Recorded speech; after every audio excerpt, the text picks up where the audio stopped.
Guys, the best thing about living in Kathmandu is मम्मीले आज सामान पठाउनु भएको छ गाउँबाट. So let's see. अस्ति मेला भएको थियो नि त, अनि मेलाबाट चाहिँ थोरै सामानहरू पठाउनु भएको छ. सो हेरौँ है के पठाउनु. फर्स्टमा चाहिँ बर्थडे पठाउनु भएको छ. कति धेरै पठाउनु भएको छ, I can hold them all. कार्टुनमा पठाउनु भएको छ. अनि यिनी चाहिँ मौसमन. यिनी चाहिँ सुन्तला जस्तो पनि सुन्तलामा डिफ्रेन्ट हुन्छन्. यसलाई चाहिँ टेन्जरिन पनि थाहा छैन इङ्ग्लिसमा के भन्छ.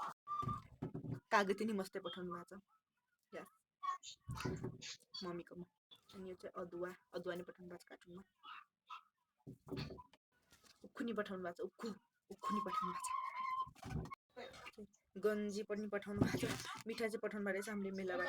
किन खाइसक्यो. अनि रोली पठाउनु भएको छ. यस, एज यु क्यान सी यसको अचार नि पठाउनु भएको छ. मुलाको यस्तो ठुलोवाला गन्जी नि पठाउनु भएको छ. प्याज नि पठाउनु भएको छ. अझै गेडागुडी कपडाहरू मासु अनि टिमुनी पठाइदिनु भएको छ. मनपर्छ धेरै. सो धेरै पठाउनु भएको छ तर म तपाईँलाई सबै देखाउन सक्दिनँ.